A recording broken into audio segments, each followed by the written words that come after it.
time to freshen up. I'm Ben Glover, I'm the head of social policy at Demos, and I'm delighted to be hosting this event in partnership with Serco. Got a brilliant panel, lots of great people in the room. I'll come on to introduce them shortly. Quickly on what we're talking about today, I assume, because we're at Labour Party conference, you've heard about missions over the last couple of years, but if you've not been paying attention, missions are an idea popularised by Mariana Mazzucato, the economist, around thinking about how government can focus on long-term, cross-cutting, ambitious goals and the reforms that are needed to our economy and state to deliver them. Labour really brought into the idea in opposition and put its 5 missions at the heart of its manifesto and its proposals for government. Demos is kicking off a project with Serco looking at the question of partnership. So I think it's become increasingly clear that this can't be something that the state does alone. It has to work in partnership with citizens, has to work in partnership with trade unions, it has to work in partnership with business and civil society. We've got a great panel to talk about those sectors today. To my left, we have Josh Simmons. Josh is the Member of Parliament for Makerfield and is the former director of Labour Together.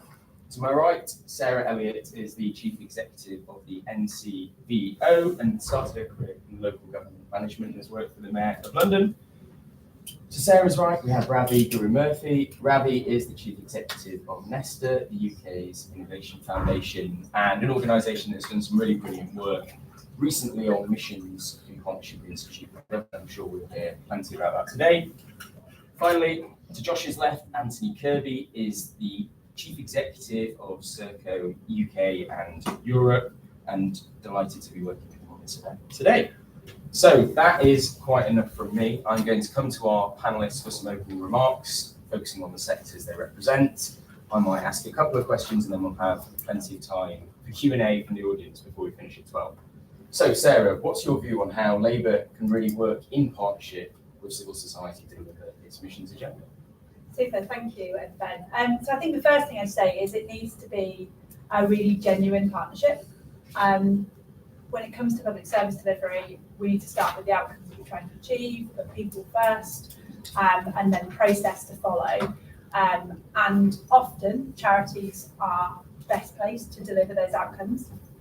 And so it's really important that we start from a solid partnership, not charities being viewed as a cheap provider or as a last-ditch safety net when it comes to delivering services.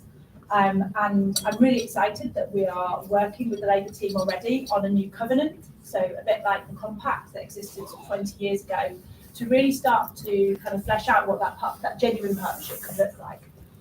And of course, it's not just about service delivery.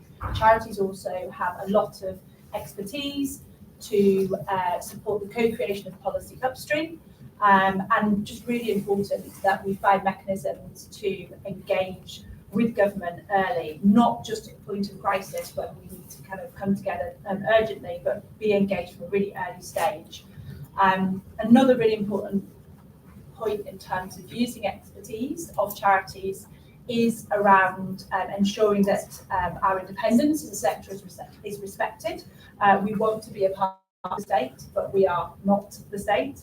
And then I guess what also comes with that independence voice is the more sort of downstream holding government and service providers to account.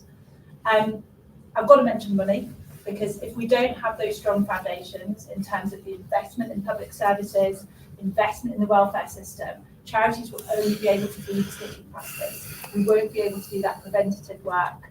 And when it comes to delivering public services, we need to be paid the true cost of delivery. And we know from our research with our members that 4 in 5 charities now are being underfunded where they're delivering public service contracts.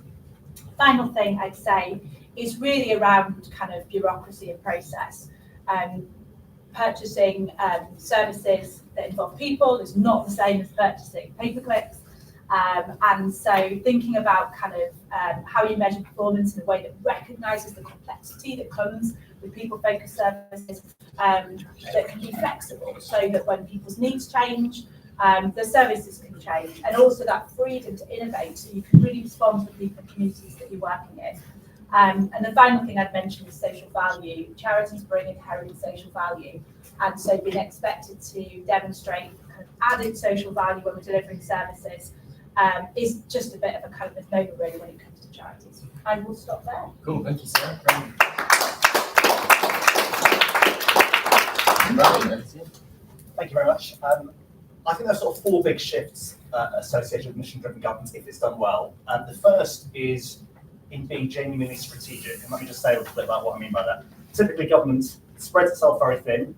It focuses on inputs and outputs, not outcomes. It then sort of brigades a list of initiatives that vaguely relate to a big goal, and then it pretends that they've got a very certain plan that will deliver complete success. I pretty much think you need to flip all of those things. You need to do a few things. You need to focus on outcomes, not outputs. You need to be able to have a quantified account of how you reach that goal and think about the dose-response relationship. But you then need to acknowledge the massive uncertainty that you have and the fact that in many areas, the etiology, the underlying cause-effect relationships are not clear, and then figure out how you're going to resolve those uncertainties through lots of experimentation and feedback. So that's, I think, what being a genuinely strategic mission looks like. The second would be public service reform. Public service reform has been focused on trying to create some form of incentive to drive change in the last 30 years, either top-down through targets and inspection, or bottom-up through choice and competition. I think both of those may have their part to play, but they are limited in terms of the degree of change they will have in the next 10 years. Most modern companies these days are all about constant iteration, constant A/B testing, experimentation. I think that idea of constantly experimenting and innovating will be the way in which we get our public services to innovate. And then I think the third shift is around industrial policy, where the basic thing is that historically we've had this mental model that the role of, for instance, our utility regulators is just to enable consumer preferences to come to the fore and competition to exist. Now I think we've got a much different view about how you solve some of the chicken and egg problems, create a vision, and it will look very different in something like net zero, where you have to drive things at pace and you've got to be more certain, versus say AI or lots of other sectors where we're much more tentative about how much intervention we can do. And then the fourth, I think, big shift is I think most public service reform efforts under the Tories and Labour have had a quite aggressive and abrasive attitude towards public servants. They've blamed public servants as being part of the problem. They need to be reformed. The loss of what you might call discretionary effort, people's ability to go above and beyond and really commit, has been eroded, I think, by those 30 years of an attack on the professional ethos. And what I think we need to do is start thinking about how do we lead movements, how do we not lead an organisation, but lead a whole movement. And there are practical things you can do, such as you could right now interview thousands of public servants with AI, synthesize those findings, play them back to people, say what you're going to do, and keep a big conversation going with that whole pool of people. And that's where I think you can start to win hearts and minds, which is going to be frankly critical to any of these efforts. Thank you, Ravi. Anthony. So look, I don't think that it's any longer the case that the public sector has all of the skills and experience and international knowledge to deliver public services directly from the state. I think Sarah's organisation that she represents and the private sector have the opportunity to bring all of that skill and expertise together if done in the right way.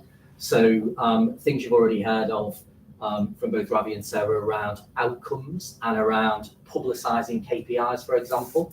So how do we move away from commercially sensitive KPIs to outcome-focused KPIs that organisations like mine, where we've been operating in public services for over 60 years now, I've got the privilege to lead about 34,000 really fantastic, good, decent human beings across this country that are delivering nothing other than public services.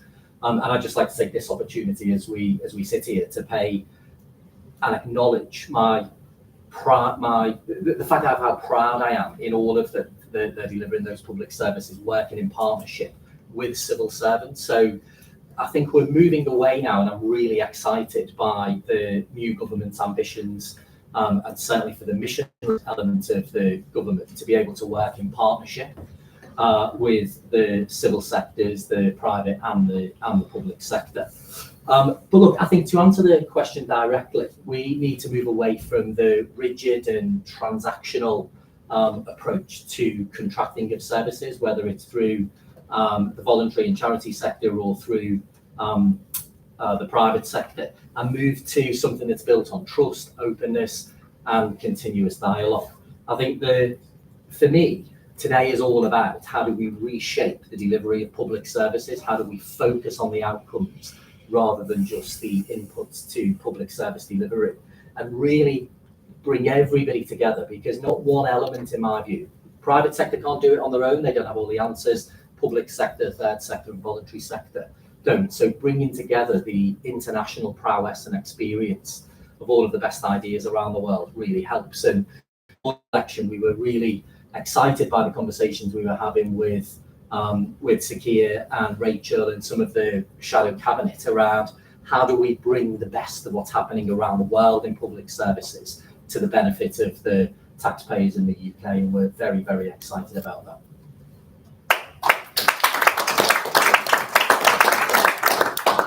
It's a very kind panel. We clap after each person. Yeah. Great, Thanks. thanks. Till we get to you. Fair enough. I think that it's important always when starting this conversation to ask the question, why do we care about missions? What's the point in having mission-driven government, and what problem is mission-driven government trying to solve? And the answer to that, as always, is there's more than one problem that they're trying to solve. But there's one problem that I care about and that I think is at the front of the minds of the government, and it's worth underscoring, which is that it's not just a problem of delivering and making the state more efficient or better at achieving the sort of standard kinds of outcomes that we would associate with the state, but it's about trust. And it's something deeper and more fundamental, more political in a way. This is something that I ran them together, and we did lots of stuff about how you beat the populist right. And then I hit the ground in a constituency which had the 6th highest reform vote in the country. 5 reform MPs in Makerfield, we had the 3rd highest reform vote share. And the percentage turnout dropped by about 10 points, not because there was apathy or disinterest in politics, but because there was anger. People were angry, so they didn't want to show up. They didn't feel like voting was worthy of, what they felt. And if done well, as Ravi says, mission-driven government should be partly about solving that, and for me, even primarily about solving that. So, with that in mind, here's a few things that are particularly, I think, features of mission-driven government done well, but with that particular problem in mind, rather than other types of problems that people have when they talk about it. The first I like to use is called insurgent government. I mean, I say I like to use it, it's like 2 months old, I just find it slightly helpful. And I find it helpful because it's obviously an oxymoron in a sense. You can't be in government but also be insurgent. But that's sort of the point. And so the 3 characteristics of what I think it means is something about mentality, something about story, and something about institutional innovation. The mentality point is the idea that we live in a moment in which sort of epistemic humility, a humility about what we have answers to, is the right way to be. And the more you know about economic policy or tech policy or whatever, the more you realize the answers don't just exist out there. Some used to think that there was right answers in policy and then you just had to make politics work to get the right answers in policy. I don't think we live in that world. There are definitely bad answers, but the right answers are not that clear. So humility is a really important part of that mentality. And the other part of the mentality is sort of impatience to try to find better answers, to try to be impatient with how things work now, because they obviously aren't working. So we might as well try and do it differently. So that's the first thing, a humility and an impatience in mentality. That's part of what insurgent government is about. The other thing is story. So to Ravi's point about almost like running a campaign, that's part of what mission-driven government is. Part of it is, by definition, about people understanding and being able to articulate in their own words what you're trying to achieve. Because if they can't exercise discretion in a way that is consistent with whatever you're trying to achieve. People have to understand the story of what you're trying to do and have to be able to tell it, have to be bought into it. And that means that good storytelling is almost constitutive of good policy when you're trying to do mission-driven government. And if there's an answer that a small group of people around a table in Whitehall know, but no one else does, then you're not doing mission-driven government, really, because you're not telling a story about it, and telling a good story about it is part of what it means to do policy well in this kind of context. And the last thing is about institutional innovation.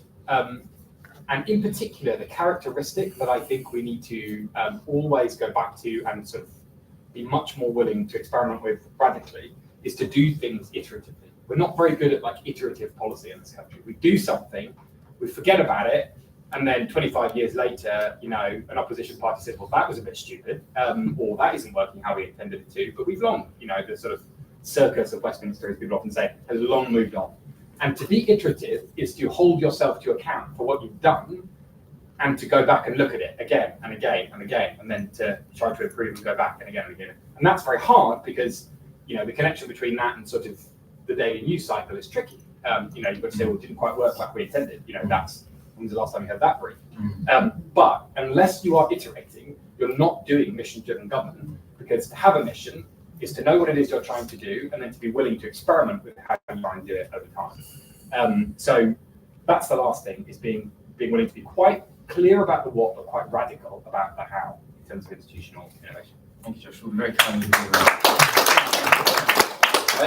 I just wanted to put 2 questions to the panel, and if anyone wants to come back on anything, so feel free, and then we will fairly shortly introduce the floor.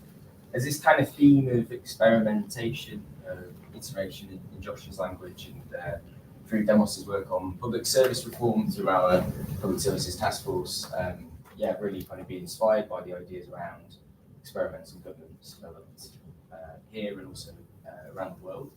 When you start to think about the politics of it, as Josh was alluding to, it starts to feel tricky. It appears to be asking politicians to act in quite a different way around both risk appetite and being about failure. Do you have anything to say, perhaps Ravi, on, you know, A, do you think there are real political barriers to that approach? Maybe you don't really agree with the premise of the question, but if you do think there are challenges, how might we be able to persuade politicians that there are some? Well, as well as running Demos, I also run the behavioural insights team, which does lots and lots of randomised trials around the world. And I've been involved in this sort of work the last 10 years. And I actually don't think it's as difficult as you suggest, because we've been running big trials, experiments in education, in health, and lots of other areas now for quite a long time. We've done it in, I used to run trials in Congo and Syria and really difficult contexts where the risk appetite has to be limited to some degree. I think the way to make it easier is actually iteration. So the kind of trial which is very linear, where you go for a big trial, takes 3 years to support, and then you have to do a U-turn and cancel the thing that's you've rolled out already. Very, very hard politics, because you're then saying it's failed. A U-turn. If you're doing lots of rapid cycle experiments and tweaks and starting small, it becomes just a way of working automatically. So I think the key is a less linear approach to experimentation and a more sort of continuous model of tweaking and improving. I mean, another sort of more institutional design way to think about that question. One way to think about what federalism is a constitutional structure for policy experimentation and iteration. So this is obviously a slightly lofty way to think about what American federalism is, but it is partly that. You know, states are essentially policy units that experiment. Sometimes they learn from each other, sometimes they fight with each other, but sometimes they also spread things that work effectively. And we in this country have not had a constitution that is conducive to experimentation, you know, for really ever, until fairly recent.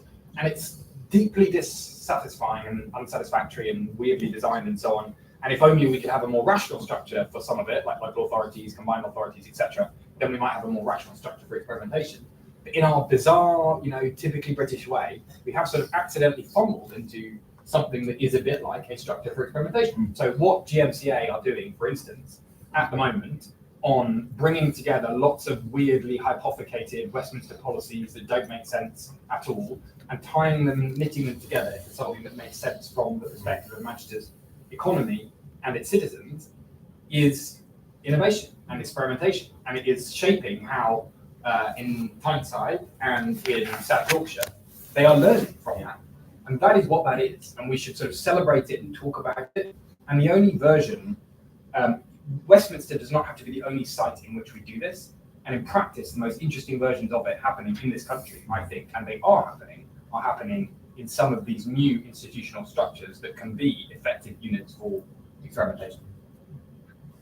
Yeah, I mean, I think what I would add to that is, I mean, just to build on Josh's point, I think the kind of the local or regional aspect of it probably makes that experiment easier. You know, you're bringing different partners together around the table within a particular geography.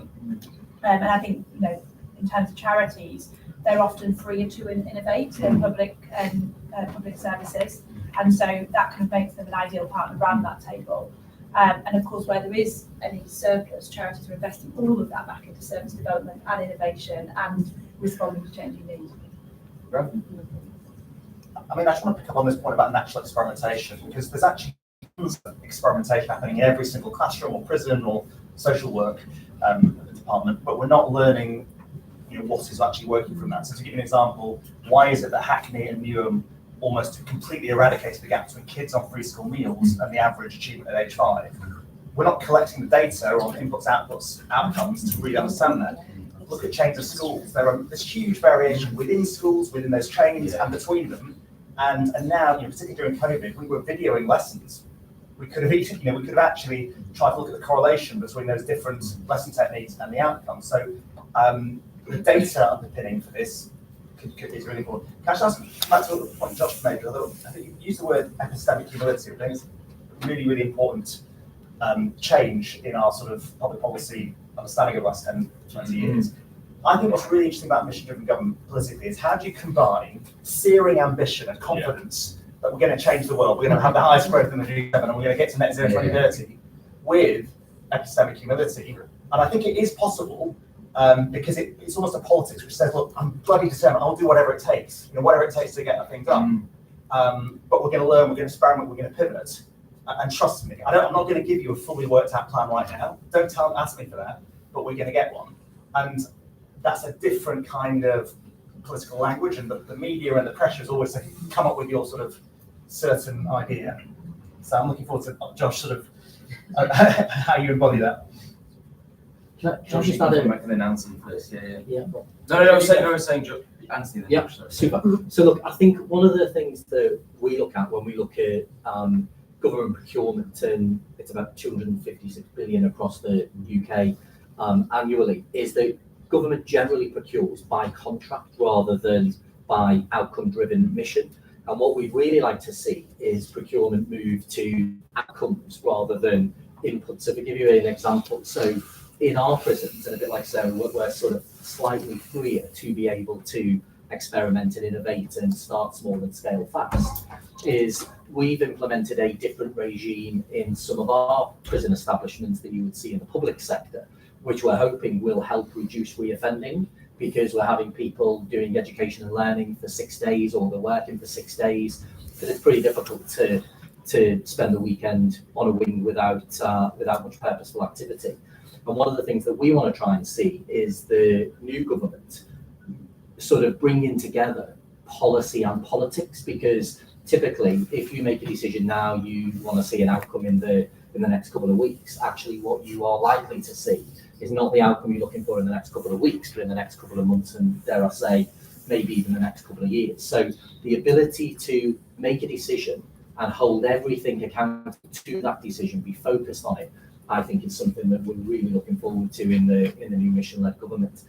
And for the civil servants, and Ravi made the point, you know, they've come in for quite a battering over probably the last decade, if not the last couple of decades, around their ability to get on and do things and innovate. But if they are constrained from doing that, if the rules don't allow them to do that, if they're trained to reduce risk rather than focus on the outcomes, you're going to end up with the same sort of results, really. So we'd like to see more innovation spread across the private sector, the public sector, and the charitable sector. And actually, don't really give a damn who pays for it. Don't really give a damn who can take the credit for it, so long as it's driving a better quality outcome at the end of the day and delivering better value for money.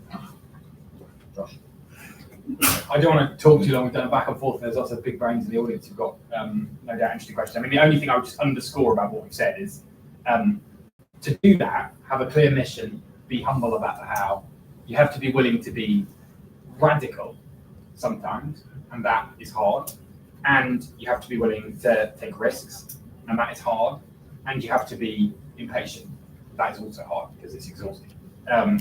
All of those things, to be radical about how to be impatient, to really take risks, are all basically about politics and your capacity to do politics well in the context of delivering missions. And I think in some ways, what you're seeing at the moment is a shift in the lobby and the whole sort of establishment that exists around British politics, figuring out what it means to do politics in a way that is open to those things, risk and patience, radicalism about the how, and the politicians figuring out what it means to do it.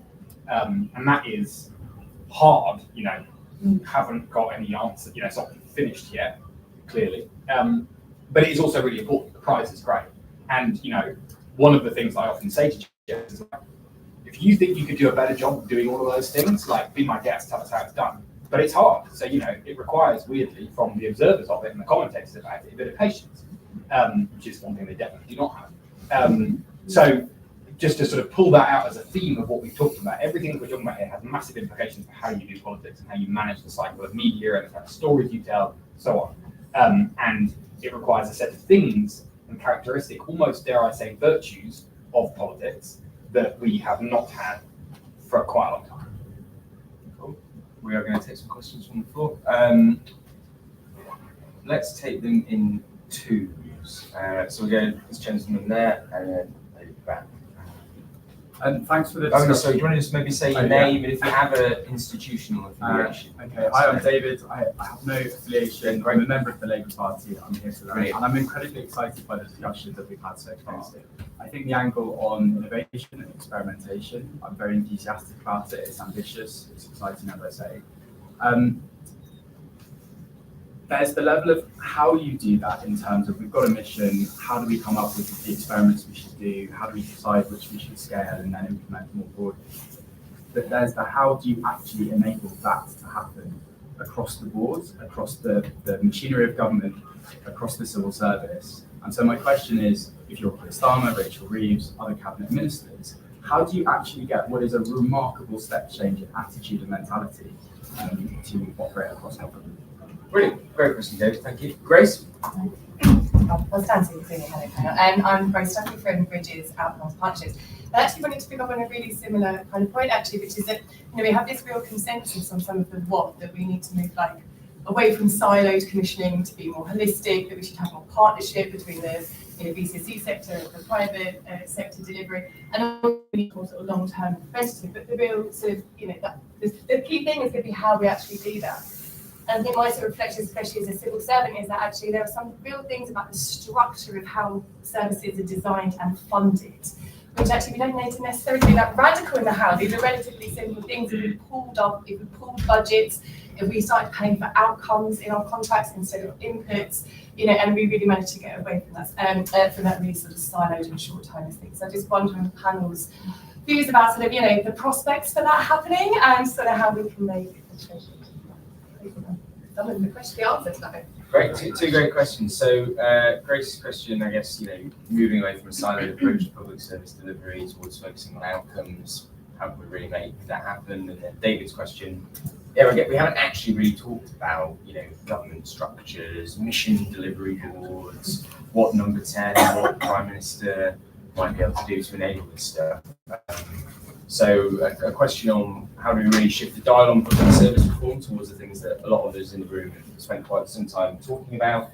And then I think a question on what ministers can really do to support this. I'd be interested in panel's reflections. Anyone want to go first? Anthony? Shall I go first? Yeah, Brilliant. okay, so David, Grace, thank you very much for those questions. I think one of the things the way I look at this, and we have many conversations between a number of different organisations, as you'd expect, is that actually sort of construction designing by outcomes by design is the way I would phrase it. So moving away from DWP has this budget, health has this budget, MOJ has this budget, and it typically follows the individual. And actually, if you were to bring all of those budgets together in a way that says, well, this individual or this cohort of people have these particular challenges, how best to design the outcomes that best suit them and gives us best value for money, and eventually impacts a better future for them because we're spending the money at source, and then not really be too fussed about who gets paid for it. So one of the best ways that I see this working is in Australia, where you have and in some countries in Europe actually, where you have an individual and the government is wrapped around the individual, so the state is wrapped around the individual, and the sort of the budget follows them. So if it's in health and we want to try and drive a different outcome, X is spent on it, etc. So I think one of the things that I would implore the government to do, and this is one of the things that we're working collaboratively on, is to try and bring together the experts rather than somebody sat in the centre, as Josh says, somebody sat in the centre in Whitehall or in a local government department somewhere that says, actually, I think this is the right design for this particular problem or issue, and we're going to contract it for 10 years. Gosh, the innovation that you are not able to provide into a contract over a 10-year period is a significant opportunity lost. So I think outcomes by design is really what we're trying to focus on. We've got some good examples where that happens well around the world. I think I totally agree with everything Anthony says around kind of structural funding, focus on outcomes. I think for the civil society, for the voluntary sector, there's almost a step before that, because what we were talking to Labour about before they were in government is just what a need there was for a reset of government, and we had a big summit with Labour in January where Sir Keir said, this is an ask, not an invitation to the voluntary sector to come to the table. And I guess now we're in government, we're working through what does that look like in practice. And we want to see civil society across the missions board, because civil society touches every part of people's lives. It's got something to add to every one of the missions. And so I think from an NCVO perspective, from my vendor's perspective, getting those structures in place is how you can really get the best of civil society in terms of delivering the missions, and then how that becomes a kind of regular, ongoing kind of cadence of engagement between the sectors. We can kind of all work together on what we're trying to achieve. Ravi? On David's point, I'd say four things really. One, UKRI has about £9 billion a year. That's how much it spends. Most of that is more sort of basic research as opposed to what you might call directed R&D. So I'd be saying, look, can a certain amount of money, 10-20% of it, be earmarked for mission-driven R&D to align with what you think the uncertainties are in your strategy? That's how you resolve those uncertainties. First thing. Second thing, administrative data linkage. It's actually come quite a long way in the last 10 years, and it's on the cusp, though, of being genuinely useful, but it isn't quite yet. And I think we have to say, look, there's got to be a task force right now to crack through top 10 priorities for administrative data linkage linked to certain use cases from each of the mission. And I think you can get a long way actually quite quickly, given all the investments that have been made over the years. Third, there are lots of institutions like what work centres that were created over the last 10 years. Some of them well-resourced and like the Education Endowment Foundation, others quite puny.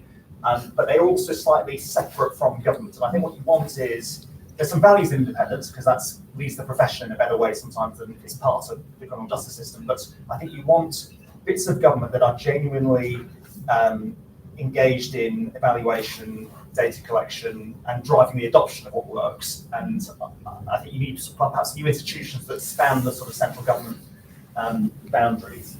The final thing is sponsorship from ministers. So why did universal credit, when it finally did start working, get fixed? There's a great political commitment to do whatever it takes to figure it out. And if you think about a CEO in a tech company, they are very close to that product development, and they are driving it. Whereas typically pilots in Whitehall are the kind of low priority thing that you give to a junior civil servant that ministers doesn't really care about. So ministers have to drive it, give them the space to experiment, and I think that will make a difference. On joining up, I think there's loads of examples from New Labour's time actually good joining up, and I think two things I'll say about it. One, it needs to be much more radical than mission boards and a bit of committees. That's the sort of table stakes aspect. You alluded to joint inspection, pooled budgets, single person in charge, different ways of commissioning through outcome-based contracts, all that.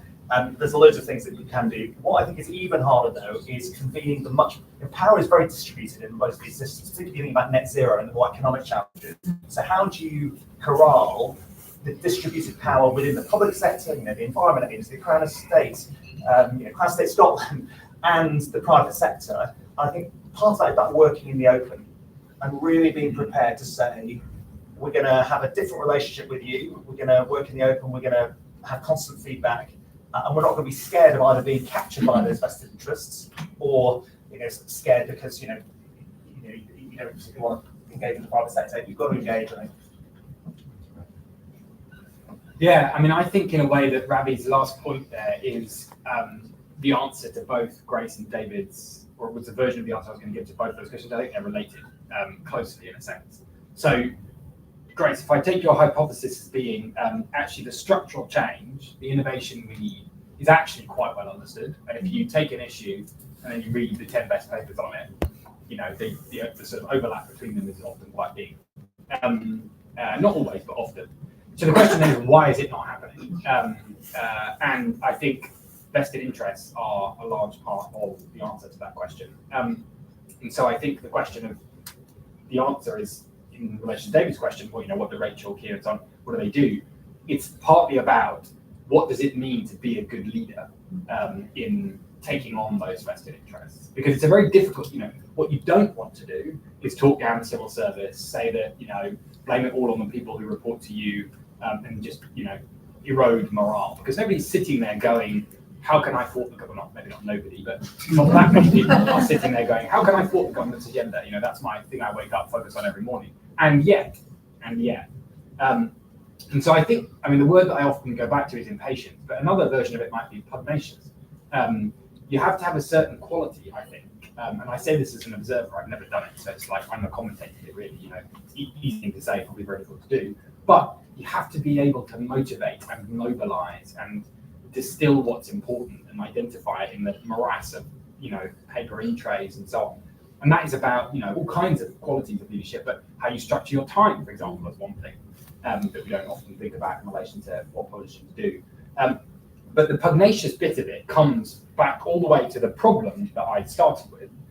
If you think that we, Reform's result this time in the election was not anything like sort of upper bound UKIP type results, who knows where it will go next? You look at what's happening in East Germany right now, and you basically think that the distrust in politics is profound and deep and angry and justified in some ways, then the sort of pugnacity that you feel when you're trying to solve these problems internally is that you're acting on behalf of the silent majority in a sense. And there's all kinds of bits of our system that empower vocal minorities, sometimes called vested interests, and that disempower the silent majority who have an interest in overcoming those.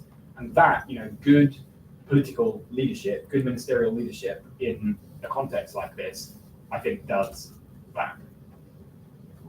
Great set of answers. We'll take 2 more questions. I think Phil, hello. Yeah. We'll take one there, and then we'll take one from this side. Right at the back there, yeah. Oh, you're doing the, oh, excellent, yes. No, sorry, it's the other one. Phil, way behind you. Thank you. I'm not sure it's working, but can you hear me? I was in Phil Graham. Who's quietly watching Rachel Reese's outrageous. This is the main event. From the Greater London Authority. I was just going to want this isn't the first time these kind of questions have been raised. I was in government when the Industrial White Paper was being written under Theresa May, and a friend of mine was running it. She spent a lot of time talking to Mariana Mazzucato. It was meant to be missions-based. It defined 4 grand challenges. It had all of the structure that flowed from that. And I guess my question is, what are we learning from attempts to do this before? Great question, Phil. Thank you. It was the lady at the back, I think. Yeah. Thank you. It should be okay. I think it's the online. I think it's for the online audience. So Okay. you just speak up for the room, that would be great. Yeah. Okay, thanks very much. My name is Hazel Brown and I'm a councillor down in Medway. Married to an ex-civil servant and a proud ex-public service myself. And I now work in the charity sector.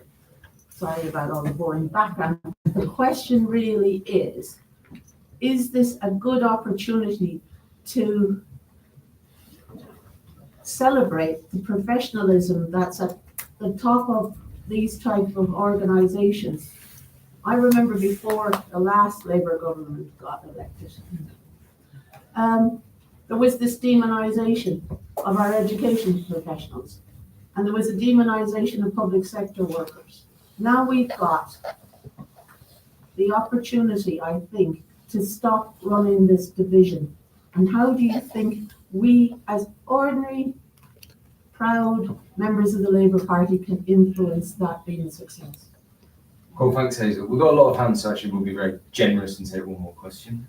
Whoever's, yeah, here we go. Thank you. Rachel Taylor at PwC.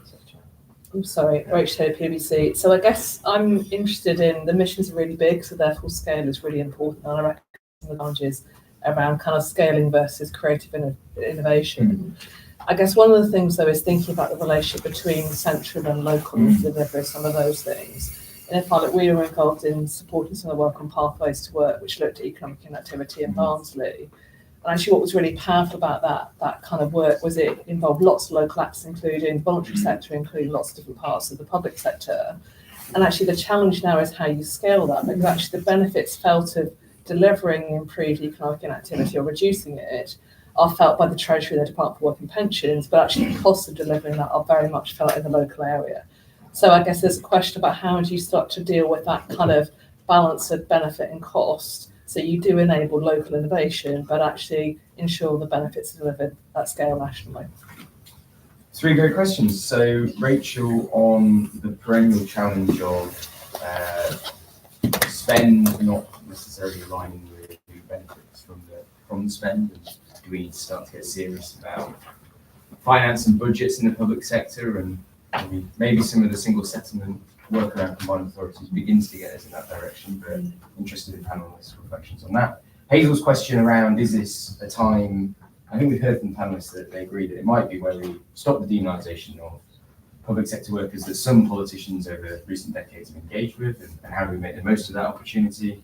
And finally, Phil's question on, the mission fatigue, perhaps. We might like to, assume this is a brand new, shiny idea, but actually, it's been around government a bit for some time. So what are we doing to learn from the successes and the failures of recent forays into mission-driven government? Who wants to kick us off on those? Looking around. Ravi, yeah, great. Just on the demonisation, I think I touched on this before. We've been doing some work on what is driving the loss of what you might call discretionary effort in the NHS. And while there are obviously paid issues, the biggest thing I think is this breakdown in the psychological contract. And if we're going to revive that sense of calling and vocation and mission, then I think the language has to shift, and the way in which we empower frontline professionals has to be meaningful. So I think, I think that's a hard. When you actually start doing the numbers, that can make a big difference for NHS productivity if you could actually get the discretionary back to historic levels. Secondly, just on lessons from history, apart from stick at it for more than about 9 months, which is probably the most important lesson. Yeah. I think the other is just dosage. So I think we're very good in this country at coming up with institutions with highfalutin names, but you look at the actual amount of money or heft and power that you put behind it, it's often pathetic compared to the German institutional equivalent or the American equivalent.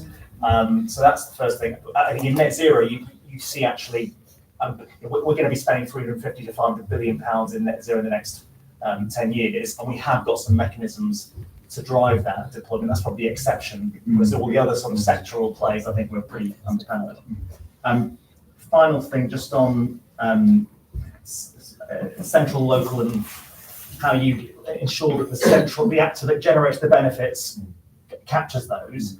I think there's a couple of things. One, sometimes you can structure budgets in a way that enables those externalities, if you like, to flow back in, but you have to realise on the silos. So if you're an education provider and you're driving benefits on criminal justice, you have to have the data to track that and then enable that to flow back in. So I think data linkage and how you structure the silo, is it a children's silo as opposed to just a functional one, matters.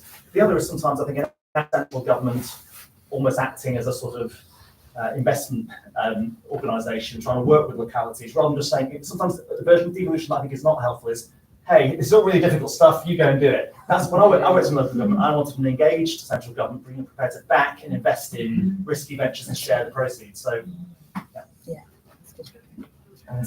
And look, just to build on Phil's question, I wasn't around when I wasn't in my role when the previous 4 missions were stated, and as Ravi says, if you're only going to talk about them for 9 months, then you're not going to have much of an impact. But one of the things I think is different now, or I can feel is different now, and I think the proof of the pudding will be in the sustainability of the mission-led governments, is the cross-government department working. I think that's already starting. We're starting to see some of that be enacted.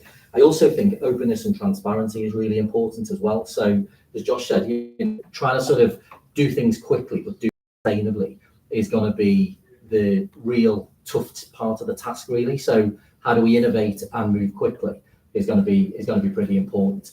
And then to Hazel's question around how do we allow people who've either been public servants or are looking to go into a career in the public sector move between the civil society sector, the public and the private sector? Because in my organisation, I think I've probably got 60% of my 34,000 people have previously worked in the public sector.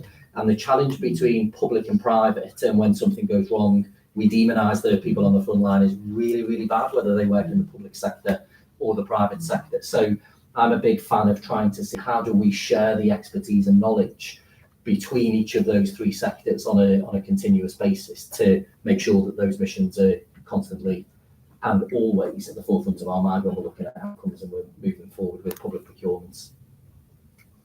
Thank you. Yeah, I mean, so on to Hazel's point, I think, what all of the sectors that are involved in public service delivery have in common, and the people working in them, is a focus on service, and that's the kind of commonality that runs across the 3. I mean, when I heard you say demonisation, I mean, charities have had their fair share of demonisation too, and it was so welcome to hear Lisa Nandy in her first speech say, culture wars are over, because it's been such a distraction for charities to have to continually defend our work and what we're trying to do.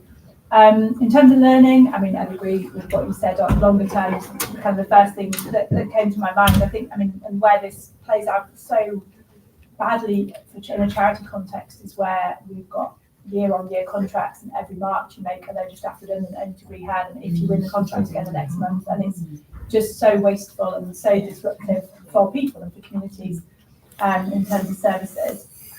National, local, I mean, charities are both national and local, and some of the largest charities work across all sorts of footprints right across the country.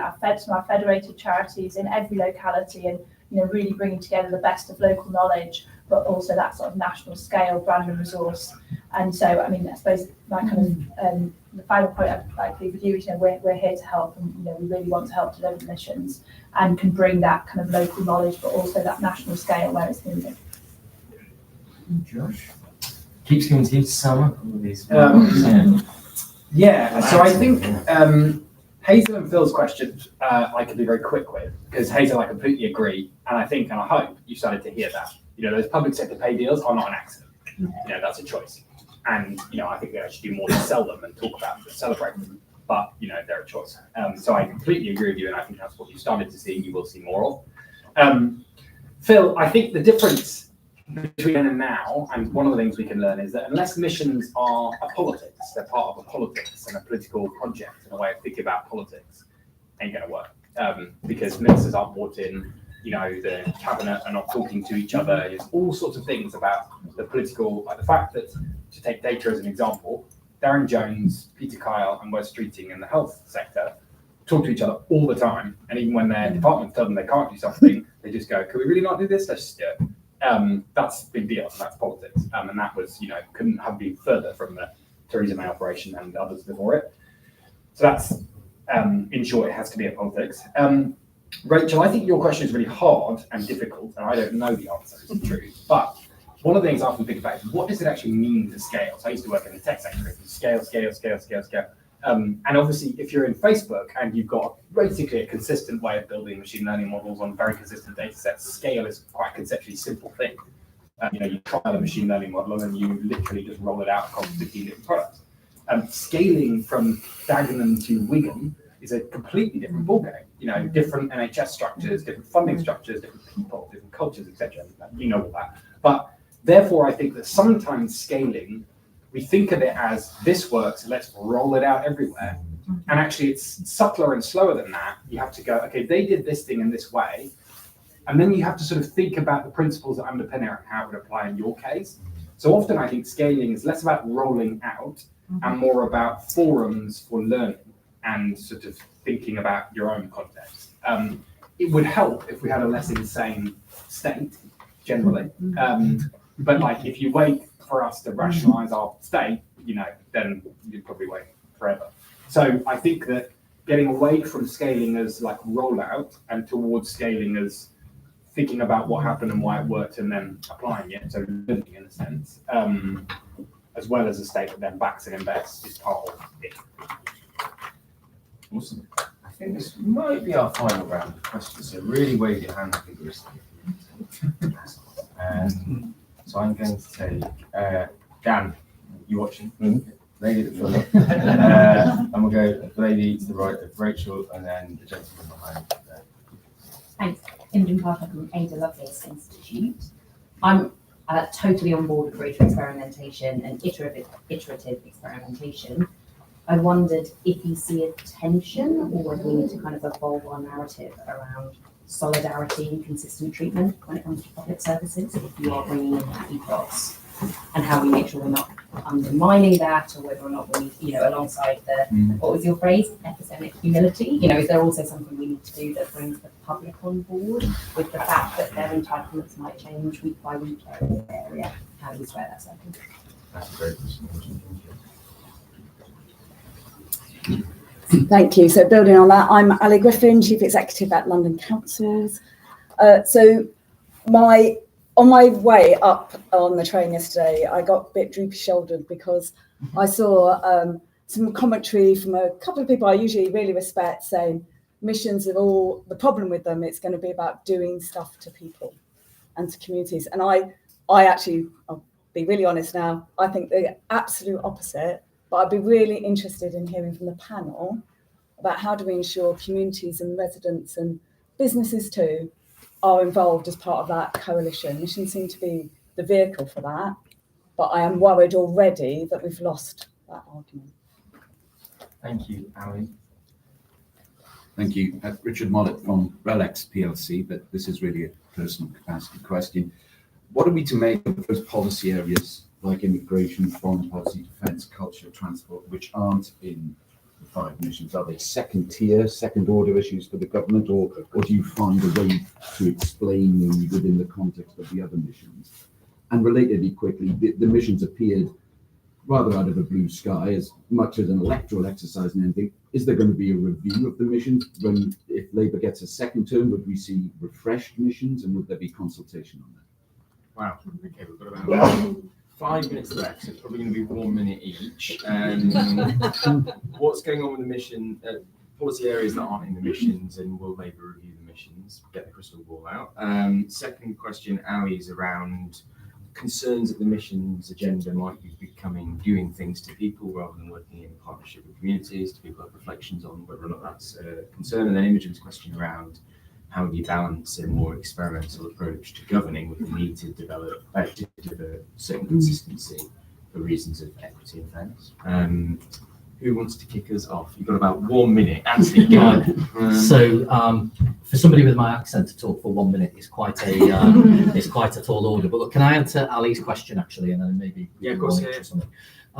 I think we've got to constantly talk about the missions so that they don't become yesterday news. We don't allow them to become something that was that was used in the election to get people excited. I think the best way to do that is how do we make clear what's in it for them? So all of these missions somehow should impact and affect everybody's life in some way, shape or form, whether directly as a result of these missions or indirectly as a result of other things that are going on. So I'd quite like to see us talk about them more often. I would like to see them really given the investment that they need and the focus that they demand, really, to be able to lift them off the page and for people to feel it. Once you feel it, it becomes part of the way we do things. And then hopefully at the next election, if there's another 5 years of Labour government, those missions may change. There might be a hand on the tiller, but fundamentally they become the foundations and the bedrock to build the next 5 and the next 5. Just go on with that, Josh. Sure, yeah, hopefully, Anthony. Wow, thank you. Glad to hear that. Obviously, you weren't trying for that. Yeah, okay. So, Richard, to yours first. The missions were very far from how we won the last election. You know, they were not an electoral thing, and you know, they were part of like giving structure to the agenda. But you know, in the strategy rooms, I can tell you, because in some of them, thinking about how we win over, you know, the median voter. Missions were not. That's not where they came from. So I think it's important to say that, because the commitment to them does not come from, you know, the desire to create. Achieving the missions, we hope, will deliver tangible change, which is part of how we win. But the actual missions as a construct and a way of organising government are sort of slightly orthogonal to that. Yeah, so just to say that. Imogen, I mean, it's such a hard question, and there is a deep tension in those two things, so I don't have a good answer again. I don't know why they like them. But one like small thing that I do think about it is that we make moving house and mobility very important in this country. And one of the ways that, you know, proper constitutional structures of situation, one of those they work is that you can move, you can leave. You can go somewhere else. You can be part of a different set of priorities around different public services, for example. And I do think we should make mobility so much easier than we do, in lots of different ways. Our tax system, obviously building more houses is a precondition for that. Lots of things are preconditions for it, but I think that itself being a goal, you know, mobility used to be one of the great drivers of social mobility, geographic mobility that is, and it isn't anymore. People don't move anymore. So that's just like it's not the answer, but I think it is part of the answer. Ali, the thing I would say to those two people, would love to know who they are, is that literally the missions are about a large scale. That's what they are. It's what productivity is. And so it's not only what it is, but like it's part of it. And so they don't work if they're done to people. And I sort of think we need to get away in general from the idea that policy is a lever that someone who's elected pulls when they sit and white. Like, you know, it just isn't. Policy is changing behaviors and structures and culture and businesses and so on. There's lots of different ways you can achieve it. But unless people are bought into it, in other words, they understand the goal, they're part of it, they buy it, it just literally doesn't work. So we almost need to redefine it to say that if you're doing policy to people, you will not achieve whatever it is you think you're going to achieve. And then kind of just close off the idea that that is possible. And almost, you know, if there are ministers sitting there thinking that that's what they're doing, they're going to fail. And they'll be. So I think we need to basically define out of existence the idea that that could even be a way of doing policy. Yeah. So, I mean, what I say to both Imogen and kind of Ali's points is like the common thing there is got to be about being close to communities and close to organisations and community groups that can kind of really give you that kind of expertise and insight and have that trust. And I think, you know, on your point, Imogen, I think you said it in your opening remarks, Josh, I think trust is a really important ingredient there, and you know, the role of community leaders. And then Ali, I think the voluntary sector can tell you a lot about how not to do it. And I mean, I think if we look at the integrated care systems across the country and the role of the voluntary sector and those on the different ICBs, in some areas it's worked brilliantly and people really have a voice around the table, and in other areas they're there to tick a box. And that's almost worse than not being there at all.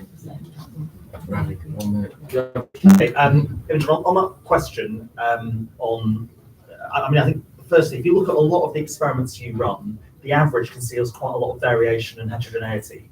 So the answer there is not to provide everyone with the same thing, because it will have very different outcomes. The answer is to say, if you want to equalise life chances, you've got to have tailored nudges or tailored programs. So I think we have to explain that in more normal language. But the point is, like, say, I care about outcomes. I care about the quality of people's life chances, and I'm going to do whatever it takes to do that. And it'll be different for different people. And I think that's a reasonable way of justifying the variation. The second thing on communities and this being done to communities, I think there are two programs that the last Labour government looked at, which I think are worth dusting down. One is neighbourhood renewal programme.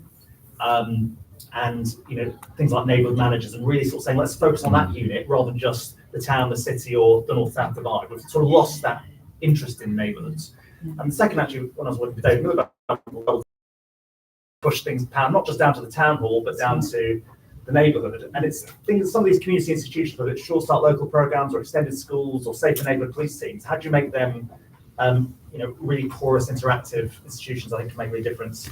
And then, yeah, missions should not be the same things as priorities. I think there are other things that you have to care about, like migration, like Ukraine or the Middle East, which are, I call it sort of license to operate things that, if they fail, success is the absence of failure almost. So I think missions should not be every form of priority, because otherwise the pressure is to sort of cram everything into it and it becomes some sort of horrible bucket of stuff.